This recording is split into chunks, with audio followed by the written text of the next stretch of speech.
कि यह प्रथम नवरात्रि का पर्व जो कि आने वाले नव वर्ष को किस तरह से जीवन में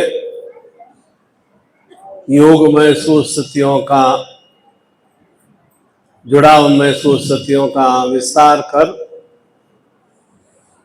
किस तरह से भौतिक सुख साधनों की वृद्धि की जाए, भोगमय स्थितियों की वृद्धि की जाए, क्योंकि हम सभी सांसारिक रूप से मनुष्य हैं और संसार में रहते हुए अनेक अनेक तरह की हमें जीवन में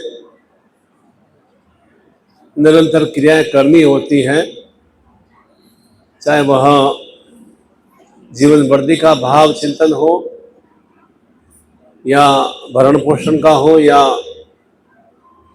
जीवन में सुख आनंद की प्राप्ति हो, कुल वंश की वृद्धि की क्षेत्रनेता का भाव चिंतन हो। ये सभी अनेक अनेक क्रियाओं के लिए जीवन में योगमय सुस्थितियों का एक तरह से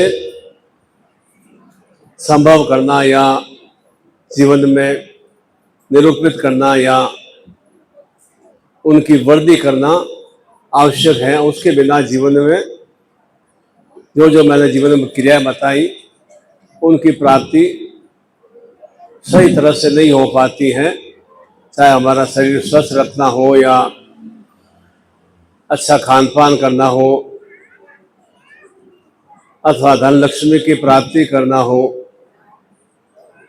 संतान सुख की वृद्धि करना हो, तो इन सभी के लिए जीवन में योगमय स्थितियों की परम आवश्यकता रहती है। तब ही जीवन में इन भोगमय स्थितियों से हम युक्त हो पाते हैं।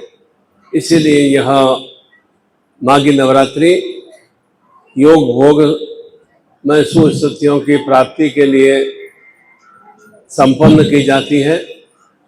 चैत्र नवरात्रि नूतन वर्ष प्रारंभ होता है, नया वर्ष विक्रम संवत प्रारंभ होता है। उसके लिए हम चैत्र नवरात्रि संपन्न करते हैं और रामनवमी पर्व पर कि हमारा वह जीवन पुरुषोत्तममय शक्तियों से युक्त हो। और ठीक उसी तरह से आषाढ़ी नवरात्रि एक साधनात्मक, क्योंकि आषाढ़ी नवरात्रि के बाद में विशेष रूप से वह साधनात्मक पर्व प्रारंभ हो जाते हैं और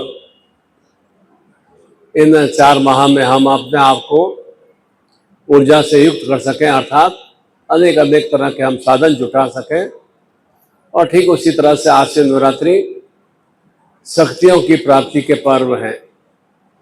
इन चारों ही नवरात्रियों का समय समय पर उसका निश्चित रूप से श्रेष्ठ रूप से उपभोग में क्रियाएं हैं।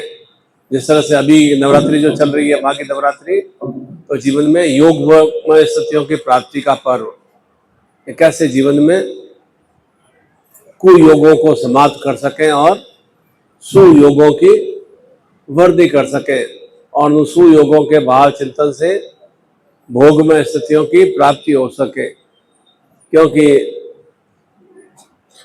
बिना स्वस्थ जीवन के आयु की वृद्धि नहीं हो सकती, अच्छे खान पान के बिना शरीर स्वस्थ नहीं रह सकता। उसके लिए कुछ न कुछ साधन हमें जुटाने पड़ते हैं, कर्म हमें करना पड़ता है और वह हमें सुकर्म के माध्यम से हमें सुफल की प्राप्ति हो सके। और आज का ये विशेष दिवस विशेष रूप से तृतीया पर्व भी है और विनायक चतुर्थी का पर्व भी है। दोनों युग्म रूप से यह नवरात्रि में एक सामंजस्य रूप में आ रहा है और इसी के साथ वह वसंतोमय जीवन कैसे प्राप्त होगा? जब इस तरह से सुयोग में स्थितियों की वृद्धि करेंगे। केवल पीला वस्त्र पहनने से या पीले चावल खाने से वसंत में जीवन की प्राप्ति नहीं हो जाती है। अर्थात जो भी जीवन की शुष्कता है, जो भी जीवन की न्यूनता है, वह कैसे समाप्त हो, अर्थात जीवन में जो भी अभाव है, जो बाधा अड़चने वे कैसे समाप्त हो, वह जीवन की शुष्कता को समाप्त करने का पर्व ही बसंतों में वसंत पंचमी का पर्व है। अर्थात पंच शक्तियों से हम युक्त हो सके। कैसी पंच शक्तियां? आरोग्यता की प्राप्ति, सर्वप्रथम आरोग्यता में शक्ति की प्राप्ति। दूसरा, जो भी हम जीवन में सुकर्म करें उसका हमें सुफल की प्राप्ति हो। तीसरा, हमें निरंतर निरंतर धन की वृद्धि होती रहे। यह हमारे लिए एक तृतीय रूप में शक्ति है। और साथ ही साथ में कुल वंश की प्राप्ति हो, अर्थात संतान सुख की वृद्धि हो, क्योंकि धन होगा तो हम उन्हें अच्छी शिक्षा और अच्छी चेतना प्रदान कर पाएंगे, उनका भरण पोषण अच्छा कर पाएंगे। और साथ ही साथ में पंच शक्ति रूप में शतायु जीवन की प्राप्ति हो, स्वस्थ रूप से शतायु में जीवन की प्राप्ति हो। ये 5 तरह के सुख इन विशेष रूप से वसंत पंचमी, अगर ऐसे पांचों पर्व, पांचों शक्तियां वसंतमय रूप में हमारे जीवन में हैं, तब तो हमारा जीवन वसंतों में चेतना से परिपूर्ण है और इनमें कोई तरह का अभाव है। चाहे वह शरीर स्वस्थ नहीं रह रहा है तो निश्चित रूप से रोगग्रस्त शरीर है तो अनेक तरह की जीवन में व्याधियां पीड़ाएं आती है। दूसरा, काम कर रहे हैं और काम का हमें सुफल प्राप्त नहीं हो रहा है तो निश्चित रूप से उसके कारण से क्या होगा? धन का अभाव रहेगा, लक्ष्मी का अभाव रहेगा। लक्ष्मी का अभाव रहेगा तो जीवन हमारा कैसा रहेगा? बहुत ही दीनहीन सा बना रहेगा। और फिर दीनहीन सा बना रहेगा तो संतान सुख की सही ढंग से प्राप्ति नहीं हो पाएगी, कुल वंश की वृद्धि नहीं हो पाएगी, तो शतायु जीवन की प्राप्ति नहीं होगी। इसलिए पंच सुखों के रूप में ये वसंतों में जीवन में हमारे निरंतर, इसी के लिए हमें प्रयास करना चाहिए। केवल एक ही दिन के लिए प्रयास नहीं करना है, बस ये वसंत पंचमी पर्व हो गया और संपन्न कर लिया। निरंतर निरंतर कैसे हमारा जीवन आनंदमय रूप में रहे। जैसे प्रकृति में जब हरा भरा हम देखते हैं तो कैसे हमें एक मन को सुकून मिलता है, एक आनंद का प्राप्ति होती है। और ये सुखता जीवन में अगर चारों तरफ एकदम वीरान सी स्थितियां हैं, पेड़ पौधे सूखे हुए हैं, तो कैसा हमें अटूटा सा लगता है कि क्या वृक्षों में कोई भी फूल पत्तियां, पेड़ में कोई वृद्धि नहीं है। ठीक उसी तरह से हमारे भी जीवन में इस तरह से सुवृद्धि नहीं हो पाती है। शुष्क में जीवन होता है, रुग्ण में जीवन होता है, झुर्रियां बनी हुई है, चेहरे में कोई एकदम कोई रौनक नहीं है, कोई चार्म नहीं है, कोई ओज नहीं है, कोई जोश नहीं है, रोगग्रस्त शरीर है, तो स्वयं कोई अपने आप में ही हमें गणना से लगती है कि ऐसा बार बार हम क्यों ऐसे रोगग्रस्त हैं। उन्हीं के निवृत्ति के लिए विशेष रूप से इन पंच सुखों की प्राप्ति के लिए ही विशेष हमें क्रिया करनी चाहिए। कोई ऐसा नहीं कि सरस्वती का ही पर्व है ये, सरस्वती का पर्व तो है ही, परंतु सरस्वती की आवश्यकता सभी को आवश्यकता रहती है। अधिकांश सांसारिक मनुष्य को बुद्धि के कारण से और कुज्ञान के कारण से जीवन में अभाव में स्थितियों से ग्रसित रहते हैं। बुद्धि उनकी काम सही ढंग से करती नहीं है और कुज्ञान उसमें होता है, चाहे वो कम पढ़ा लिखा हो चाहे अधिक पढ़ा लिखा हो। अगर कुज्ञान है और कुबुद्धि है तो उसका जीवन नारकी में बन जाता है। केवल बच्चों के लिए नहीं, या सरस्वती की दीक्षा करा देंगे, बहुत अच्छे कुशाग्र बुद्धिशील को रहेंगे, जो जो जीवन में, संसार में, परिवार में जो वृद्धि करते हैं, उनके लिए भी सद्बुद्धि की आवश्यकता रहती है, सद्ज्ञान की आवश्यकता रहती है। जो भी हम अनगल क्रिया करते हैं, कोई भी हम कुकर्म करते हैं या कोई भी हमारी धन हानि होती है तो क्या होती है, किस कारण से होती है? कुबुद्धि के फलस्वरूप होती है। बुद्धि हमारी सही ढंग से काम नहीं करती है तो हम उल्टी पुल्टी दिशाओं में हम उनका कार्य कर देते हैं और उसका हमें बहुत अधिक परिणाम दुखद रूप में प्राप्त होता है, कष्ट रूप में प्राप्त होता है। क्यों प्राप्त होता है? क्योंकि उस समय हमारी मति बुद्धि भ्रमित हो जाती है। तो मति बुद्धि हमारी निरंतर एकाग्र चित्त रहे, निरंतर हम कोई भी कार्य करें तो वह सद्बुद्धि के माध्यम से, सुज्ञान के माध्यम से हम संपन्न करें, तब हमारे जीवन में वास्तव में वह सरस्वती का भाव चिंतित रहता है।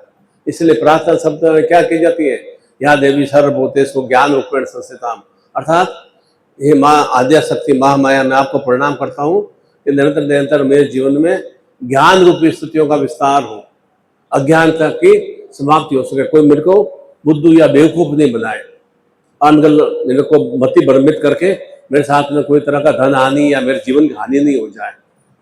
तो ज्ञान देवी सर्वभूतेषु ज्ञान रूपेण संस्थिताम, इसके लिए कि मेरे जीवन में निरंतरता सुज्ञान की वृद्धि हो। और उसके बाद में क्या प्रार्थना करते हैं, या देवी शक्ति रूपेण संस्थिताम, ज्ञान के साथ साथ शक्ति की आवश्यकता रहती है, अर्थात बल की आवश्यकता है, शारीरिक रूप से ऊर्जा से हम युक्त हो, वह शक्ति की आवश्यकता रहती है। और जब शक्ति आ जाती है, शारीरिक रूप से हम कर्म करने में सक्षम हो जाते हैं, तब हम प्रार्थना क्या करते हैं, बुद्धि के साथ शक्ति के साथ, या देवी लक्ष्मी रूपेण संस्थिताम, अर्थात निरंतर निरंतर मैं अपनी सद्बुद्धि के माध्यम से और सुशक्तियों के माध्यम से लक्ष्मियों को आत्मसात कर सकूं।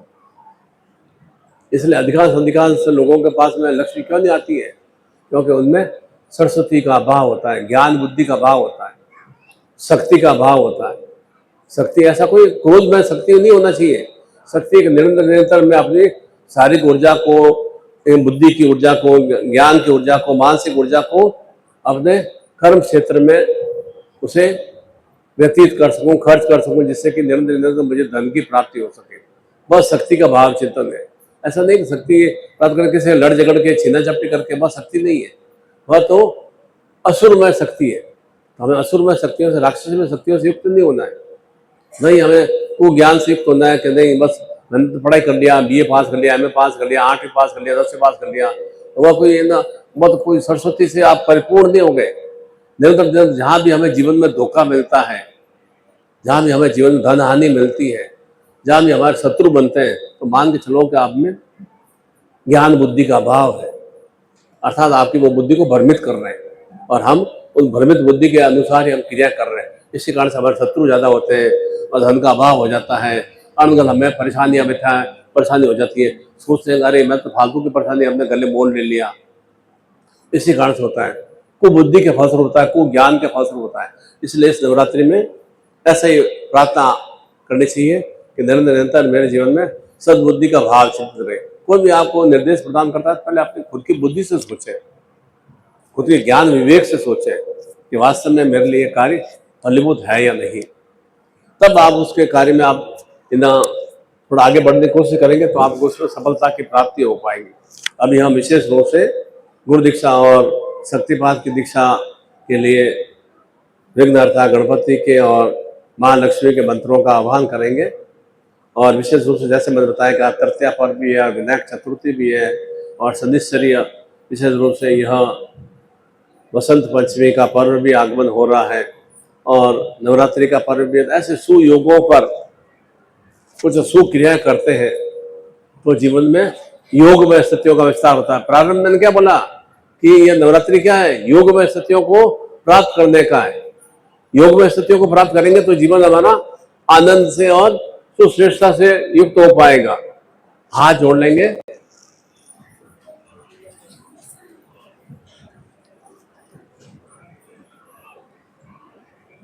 हरि ओम।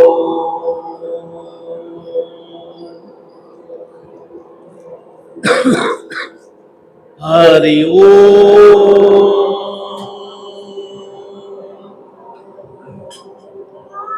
हरि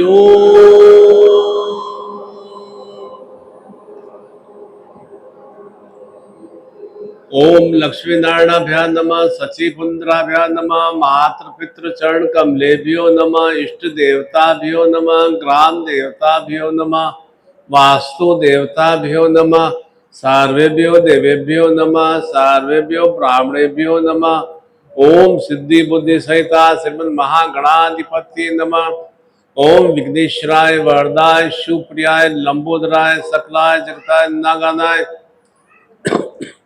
श्रुति गुसताय गौरीसुताय गणना नमो नमस्ते। भक्तार्थिनाथ संप्राय गणेशराय विद्याधराय विकटाय वामनाय भक्त प्रसन्न मर्दाय नमो नमस्ते। नमस्ते ब्रह्म रूपाय रुद्र रूपाय, नमस्ते ब्रह्मचारिण्ये अन्याय पूज्याय शांगाय सपरिवार सकलाय सशक्तिकाय महागणाधिपति मावायामी संकल्पम कुर्यात। सीधा कीजिए, राइट हैंड इस तरह से आह्वान कीजिए, कमलात में जल है।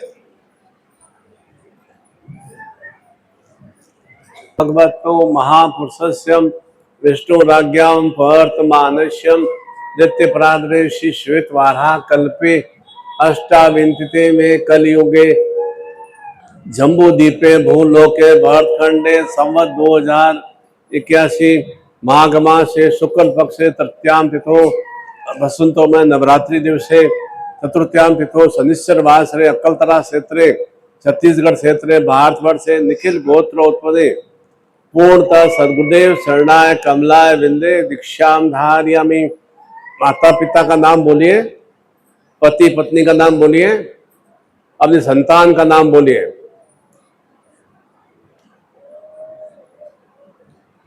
पूर्ण आरोग्यता प्राप्यर्थम अखंड सावित्री सुहाग सौभाग्यवती चैतन्यता प्राप्यर्थम पुत्र पौत्र कुल वंश वर्धी शक्ति चैतन्यता प्राप्यर्थम निरंतर कार्य व्यापार रोजगार कृषि धन लक्ष्मी वर्धी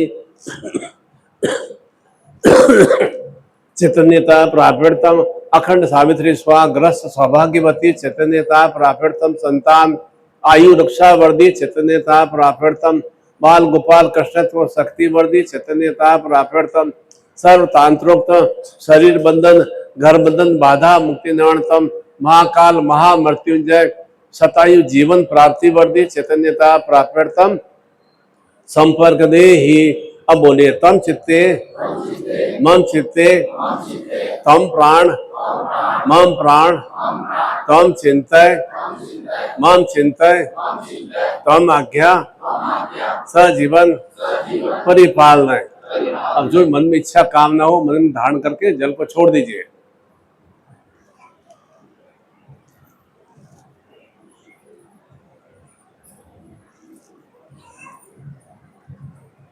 आपको एक दिया होगा, धागा दिया होगा आपको, उसको दोनों अंगूठों में डाल दो, लास्ट अंगूठे में डाल दो, दोनों अंगूठों में डाल दो बच्चा। ऐसे अंगूठे कहाँ है, थंब कहाँ, थंब, हाँ अंगूठे में डालो और लास्ट अंगूठे में डाल दो। गुड। हाथ ऊंचे कर दो, नहीं हो तो हाथ ऊंचे कर दो। ओम यज्ञोपवीतम परम पवित्रम प्रजापते सहजम पुरुषात् आयुष्यमग्र्यम हर्ति मुंजम शुभ्रम यज्ञोपवीतम बलमस्तिगवती गेशम। ओम शांतिरस्तो ओम पुष्टिरस्तो ओम तुष्टिरस्तो ओम वर्धिरस्तो अविघ्नमस्तो आयुष्यमस्तो आरोग्यमस्तो शिवमस्तो शिव कर्मास्तो। कर्म शब्द ओम भगवती का तेन प्रताम भगवती माश्री प्रताम भगवती रिद्धि कृ प्रताम भगवती वर्दी कर प्रताम भगवती पुष्टि कर प्रताम। ओम सूर्य ज्योतिधार्यमी ओम चंद्र ज्योतिधार्यम भौमस ज्योतिधार्यमी ओम बुद्ध ज्योतिधार्यमी गुरु बृहस्पति ज्योतिर्धार्यमी शुक्र ज्योतिधार्यमी शनिश्चर ज्योतिधार्यमी छायाग्रह राहु केतु पूर्णतः यज्ञ पवित्रम यज्ञ पुरुषम ज्योतिर्धार्यमी। गले माला की तरह धारण कर दो, दोनों हाथ खोल दो और देख सामने। ओम सुमुक्षते दंतस्य कपिलो गणक लंबोदरस्य विक्तो विगन्नासो विनायकम धूम्रकेतु गणाधिक्षो बालचंद्रो गजानम द्वासद नामानि पठे शृणानपि विद्यारंभे वैच प्रवेशे निर्गमे तथा संग्रामे संकटे चे विघ्नतस्य न जायते शुक्लांबरम पुस्तम सुरासुरे सर्व विघ्न हर तस्मे गणाधिपत्ये नमः। सर्व मंगल मांगल्ये शिवे सर्वार्थ साधिके शरणे त्र्यंबके गौरी नारायणे नमोस्तुते सर्वदां सर्व कार्येषु नास्ति तेषां मंगलम येषां हृदयस्थो भगवान मंगलायतनम हरि तदे लग्न से तारा बलम चंद्र बलम विद्या बलम देवो लक्ष्मी विश्राम लाभस्ते शाम जयस्ते शाम कुतस्ते शाम पराज्यम ये शाम इंदी वर्ष्याओ इतरोगेश्वर मूर्ति द्वारा नितिर्मतिम अनन्या समाजना परिपास्ते तेषाम नित्याना भुक्ताना अक्षुभाम्यम स्मरते सकल कल्याणम बाजम यत्र जायते पुरुषं तमंजम नित्यम जाने हरिम सर्वश्राम कार्यशोत्र स्त्रेयो निश्राम देवाम दी संतुनम सिद्धिम वक्रतुंड महाकाय कोटि सूर्य निर्विघ्नं कुरुते सरकार सरदाम ओम गणात्वाम गणपति गुहवा महे प्रणय प्रणपति गुहवा महे निधि निधिर पति गुहवा महे वैश्वमम आहम जानी गर्दमाम तम जाशी गर्धम ओम अम्बे अंबिके अम्बालिके न मानती कसंसु भद्रिकाम कांपिल्यवासिम सुशांतिर्भवतो ध्यान नित्यम महिषम चारु चंद्र रत्ना कल्पो ज्वालांगम विश्ववंद्य निखिल भैरम पंचकृत नेत्रम जागृम ओम नमो संभाय च महेश्वराय च शिवाय च शिवतराय च पूर्णतम गुरु प्रार्थना कुर्यात। आत्मी भाव से गुरु प्रार्थना करेंगे। गुरुर् ब्रह्मा गुरुर्विष्णु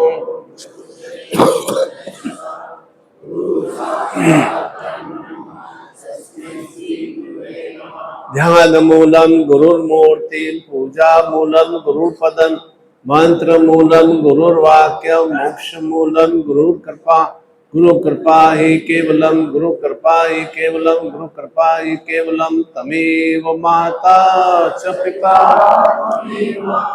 त्वमेव बन्धु च सखा त्वमेव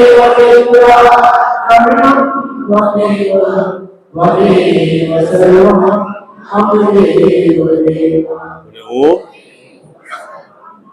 ओम परम तत्वाय नारायणाय गुरुभ्यो नमः।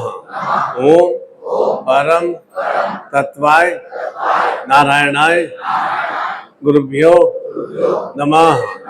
ओम परम तत्वाय नारायणाय गुरुभ्यो नमः। ओम परम तत्वाय नारायणाय गुरुभ्यो नमः। ओम परम तत्वाय नारायणाय गुरुभ्यो नमः। ओम ह्रीं मम प्राण देह रोम प्रतिरोम चैतन्य जागृय ह्रीं ओम नमः। ओम ह्रीं मम प्राण देह रोम प्रतिरोम चैतन्य जागृय ह्रीं ओम नमः। ओम भूर्भुवः स्वः तत्सवितुर्वरेण्यं भर्गो देवस्य धीमहि धियो यो नः प्रचोदयात्। ओम श्रीं श्रीं मम ग्रहे ज्ञान लक्ष्मी आगम नमः। ओम श्रीं श्रीं मम ग्रहे ज्ञान लक्ष्मी आगम नमः। ओम श्रीं श्रीं मम ग्रहे ज्ञान लक्ष्मी आगम नमः। ओम श्रीं श्रीं मम ग्रहे ज्ञान लक्ष्मी आगम नमः। उन हाथों को आगे से कर हृदय पे स्पर्श करा लो। उन हाथ खोल देना, हृदय के सामने हाथ रखो। ओम स्वस्ति न इंद्रो सर्वा स्वस्ति न पूषा विश्ववेदा स्वस्ति नक्षत्रनेमि स्वस्ति नो बृहस्पतिर्धातु प्रगस्वा मरुत प्रसन्न मातरम शुभम यावानु विथेषु जगमे अग्नि जिह्वा मनव सूर्चक्षो विश्वे नो देवावसागमनीय भद्रत कर्णे शृण्याम देव हितम विदायु शतमिन्नु शर्दो यन्ति देवाम यत्राम न चक्राम जरसम पुत्रा स्वयत्र पितरो भवन्ति मानुमध्यारिता गंतो अदिति धोर दिनतिरंतिक्ष माता सपिता सपुत्र विश्वे देवा अदिति पंच जना अदिति जातम अदिति नित्यम द्यो मम शिष्य गृह सर्व सुख सौभाग्यता प्राप्यर्थम आरोग्यता प्राप्यर्थम पुत्र पौत्र कुल वंश वर्दी शक्ति चैतन्यता प्राफितम निरंतर ज्ञान बुद्धि प्रज्ञा धन लक्ष्मी शक्ति वर्दी चैतन्यता प्राफितम सावित्री सुहाग अखंड ग्रस्त सुख वर्दी संतान आयु रक्षा वर्दी चैतन्यता प्राफितम कार्य व्यापार कृषि रोजगार धन लक्ष्मी वर्दी चैतन्यता प्राफितम महाकाल महामृत्युंजय शक्ति प्राप्ति चैतन्यता प्राफितम संपर्क दे ही पुनः आज्ञा चक्र में हृदय पे स्पर्श करा दो।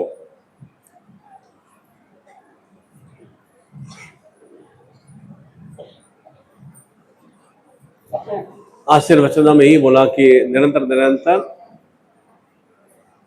एक भगवान विष्णु की तरह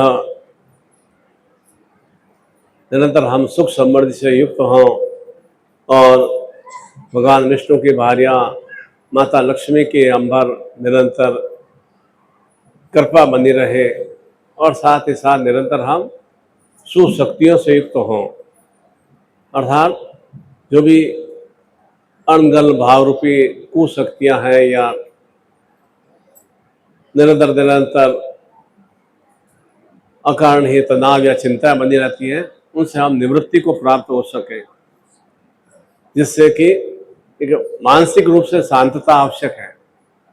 अधिकांश हम बीमार या व्यतीत या परेशान होते हैं चिंताओं के कारण से, परेशानियों के कारण से, और ऐसी ऐसी परेशानियां हैं जो कि वास्तव में हमारे जीवन में है भी नहीं, परंतु अकारण हम तनाव और चिंताओं में बराबर ग्रसित रहते हैं, क्योंकि कुबुद्धि के फलस्वरूप।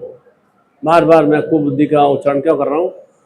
अणगल बुद्धि के फलस्वरूप या कुज्ञान के फलस्वरूप ही जीवन में हम अधिकांश रूप में धोखा खाते हैं या परेशानियों से युक्त होते हैं। ऐसा ही एक बार क्या हुआ कि जंगल में पति पत्नी रहते थे और निरंतर जंगल से लकड़ियां लाकर इकट्ठे करते थे और उन लकड़ियों को जलाकर कोयला बनाता था और कोयले को वह बेचकर पैसे कमाता था।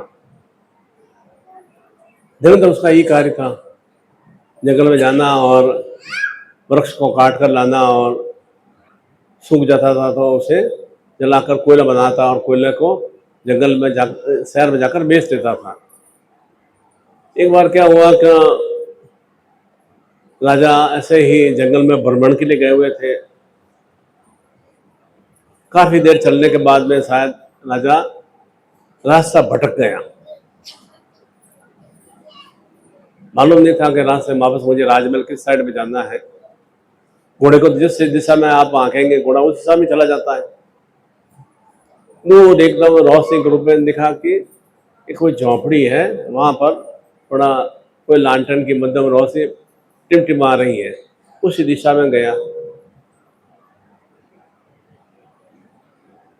और आवाज दिया कि कोई है। तो वह लकड़हारा बाहर आया कि मैं, राजा ने कहा कि मैं अमुक अमुक इस देश का राजा हूँ, रास्ता भटक गया हूँ और भूख भी बहुत ज़्यादा लगी हुई है और प्यास से भी मैं व्याकुल हूँ। तो उसने जब सुना कि राजा मेरे खुद कुटिया में आए हैं तो थोड़ा जैसा भी उसके पास में था अन्न का सामान वह पत्नी ने बना के खिलाया।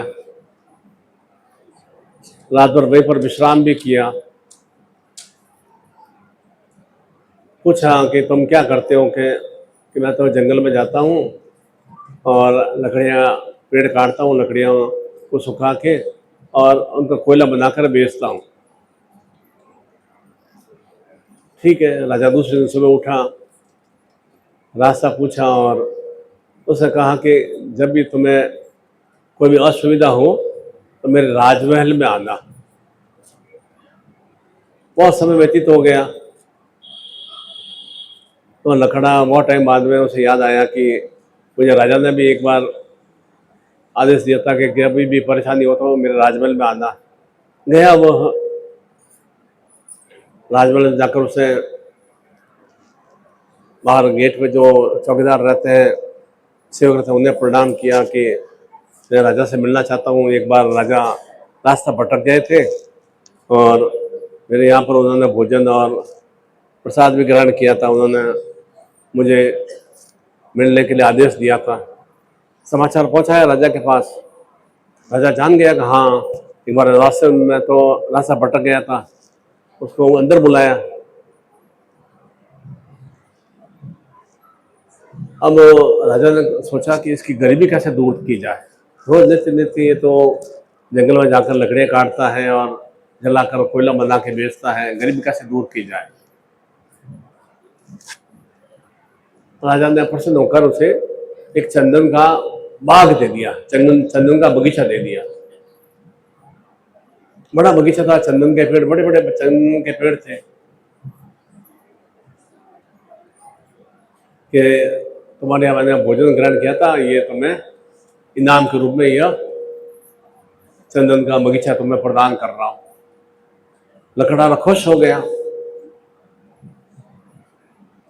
कि हाँ, कितना बड़ा बगीचा मिल गया। अब तो बहुत सारी मैं बगीचे में पेड़ों को काटूंगा और इनको जला के कोयला बनाऊंगा और मुझे अच्छा पैसे की प्राप्ति होगी।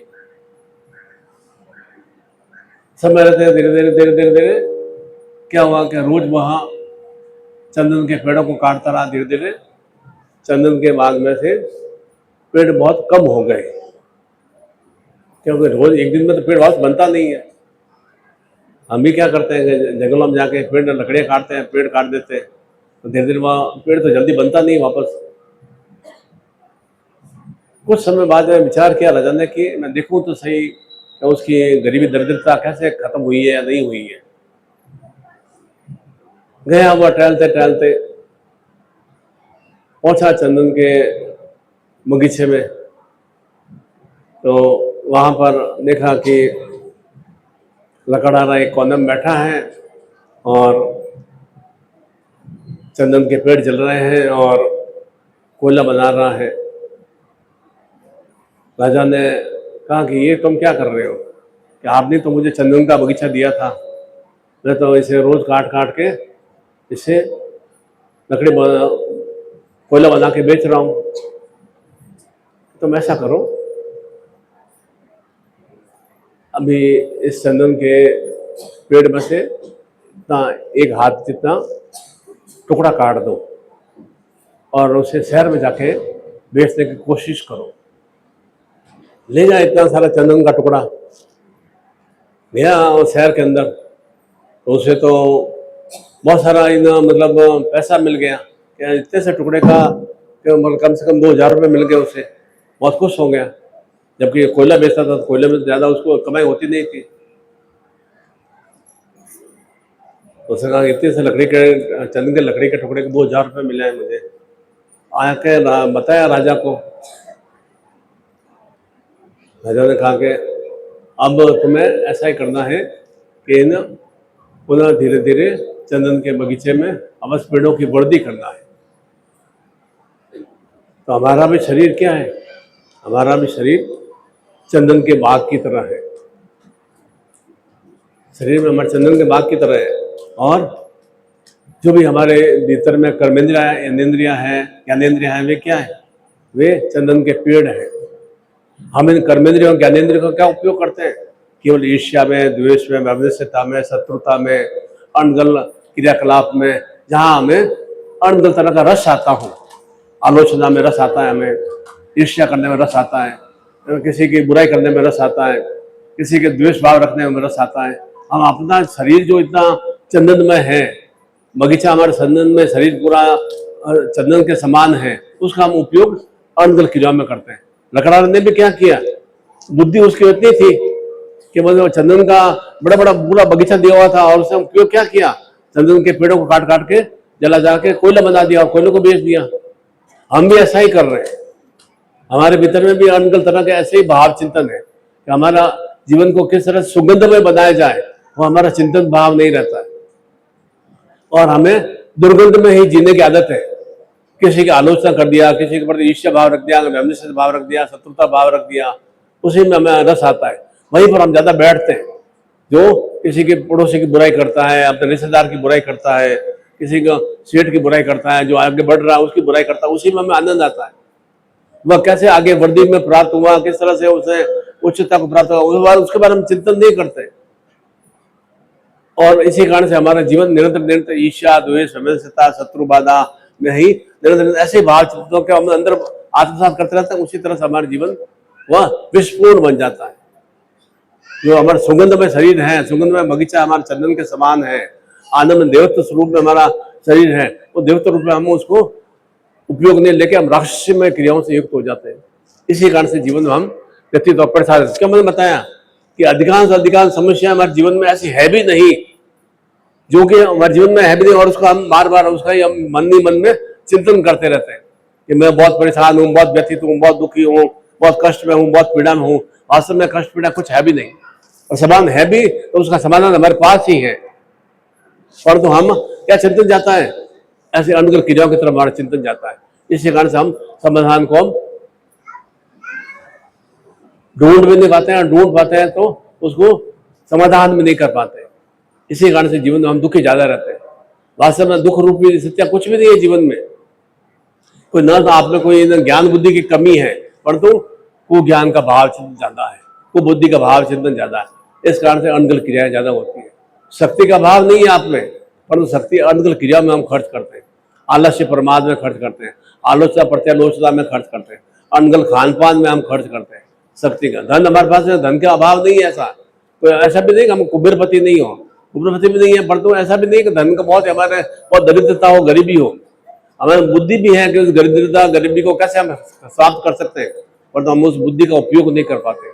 इसलिए ये नवरात्रि के पर्व या माघी नवरात्रि के पर्व, बसंत पंचमी के जीवन को बसंत में मनाना है, आनंद में मनाना है, तो विशेष रूप से हमारे भीतर में सुज्ञान का भाव चिंतन हो, सुशक्ति का भाव चिंतन हो, और सुलक्ष्मियों को प्राप्त करने की क्रिया का भाव चिंतन हो। ये तीनों ही हम शक्तिपात की दीक्षा युग्म रूप से त्रिशक्ति रूप में अभी हम प्राप्त करेंगे। मेरे में निरंतर सुज्ञान का भाव चिंतन रहे, सुज्ञान रहेगा तभी तो आप सही दिशा से आप घर पे पहुंच पाओगे ना। कुज्ञान रहेगा और कुबुद्धि के फलस्वरूप आप मोटरसाइकिल या गाड़ी चलाओगे तो क्या होगा, एक्सीडेंट हो जाएगा। आप में शक्ति रहेगी तभी तो आप इन सही ढंग से अपने जीवन को सही रूप से संचालित कर पाओगे। मैं निर्बल कर्षकाय हूँ, कमजोर हूँ, असहाय सा हूँ, बीमार हूँ, तो मेरे में शक्ति नहीं रहेगी तो मैं शरीर को ढंग से भी चला ही नहीं पाऊंगा। और शक्ति नहीं रहेगी और कुज्ञान रहेगा तो मैं धन को, लक्ष्मी को प्राप्त करना है, कर्म करना है, वो कर्म करने का भाव चिंतन नहीं रहेगा, तो कर्म नहीं करूंगा मुझे लक्ष्मी की प्राप्ति नहीं हो पाएगी। उन्हें तीनों युग रूप से अभी हम विशेष रूप से ऐसी चैतन्य त्रिशक्ति माला भी मिलेगी और साथ में शक्तिपात की दीक्षा भी हम आत्मसात करेंगे। प्रत्येक के लिए आवश्यक है, तो बच्चों के लिए बार बार मैं क्यों कहता हूँ, बच्चों के लिए सरस्वती का अवसर नहीं है, प्रत्येक के लिए आवश्यक है। आप खुद चिंतन करें कि मैं अपने कुबुद्धि के फलस्वरूप, कुज्ञान के फलस्वरूप जीवन में कितना नुकसान उठा रहा हूं। मैं अनगल शक्तियों का उपयोग, अनुपयोग करते हुए कितना मैं शरीर की हानि कर रहा हूँ, शरीर को कितना मैं जर्जर और कर्षकाय से बना रहा हूँ, शरीर में कितनी बीमारियां उत्पन्न कर रहा हूँ, कितना मैं धन को प्राप्त करने के बाद भी कितना मैं धन का अपव्यय करता जा रहा हूँ। अनगल मद्यपान में, अनगल बीड़ी सिगरेट जर्दा तंबाकू में, अनगल तरह के और भी अनगल तरह की क्रियाओं करते हुए हम धन को ऐसे ही व्यर्थ बहा रहे हैं। जितना हम लक्ष्मी का अपमान करते हैं ना, धन को ऐसे ही जाता है ना, तो लक्ष्मी भी उतनी जल्दी हमारे जीवन में निकल जाती है, अलक्ष्मी आ जाती है। सदुपयोग रूप में हम धन का उपयोग करें तो लक्ष्मी की वृद्धि होती है, और दुरुपयोग रूप में धन का व्यय करते हैं तो अलक्ष्मी आती है। दुरुपयोग रूप में हम शक्ति का उपयोग करते हैं तो जीवन हमारा बहुत ही कर्षकाय सा, रुग्ण सा, बीमार सा, अनगल क्रियाओं से युक्त हो जाता है। कुबुद्धि का उपयोग ज्यादा करते हैं, अनगल कोई हमें महला फुसला देता है, कोई हमें भ्रमित कर देता है, कोई हमें दूसरे के विरुद्ध चाबी भर देता है, कोई अनगल क्रिया हमारे लिए प्रेरित कर देता है। मान के चलो कि हम कुज्ञान से युक्त हो रहे हैं, तो इन कुज्ञान को और कुशक्तियों को और अलक्ष्मियों को समाप्त करने के लिए विशेष रूप से यह त्रिशक्ति की माला भी प्राप्त होगी, साथ में शक्तिपात की दीक्षा भी हम प्राप्त करेंगे। और विशेष रूप से यह वसंतों में पर्व भी है और लगभग मध्याह्न, नवरात्रि का मध्याह्न अवसर आ गया है, पंचमी भी प्रारंभ हो रही है, तो प्रत्येक के पास में विशेष रूप से नूतन रूप में घुड़सादर भी होना आवश्यक है। आप चाहते तो है जीवन मेरा वसंतमय रहे, निरंतर निरंतर हरा भरा रहे और कुछ ग्रहण करने की हमारी इच्छा शक्ति नहीं है, तो कैसे होगा? चिंतन करने से नहीं होता, कोई भी सोचने से कोई क्रिया नहीं होती है। उसको सोचने के साथ साथ जीवन में इम्प्लीमेंट करना पड़ता है, जीवन में उसे स्थापित करना पड़ता है। सोच लोगे आप अभी अच्छा प्रसाद बनाया है, अच्छा अच्छा इन्होंने अमुक अमुक का प्रसाद बनाया है, बस सोचने से पेट नहीं भरेगा। उस भोजन को तो आपको खुद ही हाथ में लेकर खाना पड़ेगा, तभी आपको एकदम सुस्वादु में लगेगा, तब आपका शरीर में कुछ ऊर्जा शक्ति की प्राप्ति होगी। ठीक उसी तरह से जीवन को भी वसंत में बनाना है, तो विशेष त्रिशक्ति की बालना प्राप्त करते हुए और शक्तिपात की दीक्षा लेंगे तो जीवन में सुशक्तियों से युक्त हो पाएंगे। तब जीवन में और वसंत में जीवन बनाना है तो नूतन रूप में गुड़ चादर भी होना आवश्यक है। तो मलिन रुग्ण में गुड़ चादर को तो त्याग देना चाहिए। आप घर में गंदगी वगैरह होती है तो गंदगी को बचा के रखते हो क्या? नहीं, वो जल्दी जल्दी उसको बाहर फेंकते हो ना, कूड़ेदान में डाल देते हो ना, देखो कि घर में गंदगी का विस्तार नहीं हो। ठीक उसी तरह से जीवन में भी जो गंदगी में स्थितियां हैं उनका भी निराकरण जल्दी से जल्दी हमें करना चाहिए। मैं यही आशीर्वाद देता हूँ कि आपके जीवन में यह वसुद्धमय पर्व या विशेष रूप से माँ की नवरात्रि का और ये शुक्ल पक्ष पंचमी का पर्व और त्रिशक्ति रूप में निरंतर ज्ञान शक्ति रूप में, सुशक्ति के रूप में, धन लक्ष्मी के रूप में निरंतर आप सुशक्तियों से अभिभूत हो सके, ऐसा ही आप सभी के लिए मंगल कामना करता हूँ। इसलिए प्रत्येक के पास में नूतन रूप में गुड़ चादर भी हो और साथ में वह त्रिशक्ति माला भी हो। शक्तिपात दीक्षा के पर्चे आप लेकर आएंगे तो जो भी आपका भाव चिंतन हो कि मेरे जीवन में कुबुद्धि से ग्रसित हो, सद्बुद्धि का विकास हो, भगवान ने बराबर अपने स्वरूप में ही आपको बुद्धि प्रदान की है। अब आप उस बुद्धि का उपयोग कैसा करते हैं वह इतना भगवान का दोष नहीं है। शक्तियां जितनी भगवान में उतनी शक्तियां आप में भी है, जितनी महामाया में शक्तियां उतनी शक्तियां आप में भी है। तो शक्ति की आप में कोई कमी नहीं है, और तो शक्ति का सही रूप से उपयोग नहीं हो पा रहा है। जितना लक्ष्मी कैसे आनी चाहिए, लक्ष्मी का एक बुद्धि आप में है, प्रज्ञा आप में, चेतना आप में है, और तो लक्ष्मी क्यों नहीं आ पाती है? अलक्ष्मी का उपयोग ज्यादा करता है, अनगल क्रियाओं में ज्यादा खर्च करते हैं, इसी कारण से लक्ष्मी की ज्यादा हानि होती है। क्यों? पैसा आपके पास टिकता क्यों नहीं है? क्यों नहीं टिक पाता है? क्योंकि बुद्धि हमारे उपयोग में नहीं ले पाते हैं, इसलिए बुद्धि पैसा टिकता नहीं है। पैसा अकारण खर्च क्यों हो जाता है? क्यों इन दवाइयों में, बीमारियों में खर्च क्यों हो जाता है? क्योंकि अंतस्भाव में कुछ शक्तियां हैं, इस कारण से पैसा मेडिकल में, दवाइयों में, बीमारियों में खर्च हो जाता है, अनगल कार्यों में खर्च हो जाता है। पैसा, इसका मतलब पैसा तो आ रहा है ना, आप कहते पैसा टिकता नहीं है, तो इसका मतलब पैसा तो आ रहा है, और टिक क्यों नहीं रहा है? क्योंकि सद्बुद्धि नहीं है। किस तरह से धन का उपयोग करना चाहिए वह ज्ञान नहीं है। तो उसी को योग रूप में कि मेरे भीतर में ज्ञान शक्ति भी जागृत रहे, मेरे भीतर में निरंतर निरंतर मैं सुख शक्तियों से युक्त रहूंगा, तो सतायु जीवन से युक्त रहूंगा, और साथ साथ में धन लक्ष्मी की निरंतर वृद्धि होती रहे, तो जीवन एकदम वसुद्धमय शक्तियों से युक्त हो सकेगा। ये वसंत पंचमी एक दिन का पर्व नहीं है, निरंतर निरंतर मेरा पूरा वर्ष भर वसंतमय शक्तियों से परिपूर्ण हो सके, ऐसा ही मैं आप सभी के लिए मंगल कामना करता हूँ। बोलो सद्गुरुदेव भगवान की जय।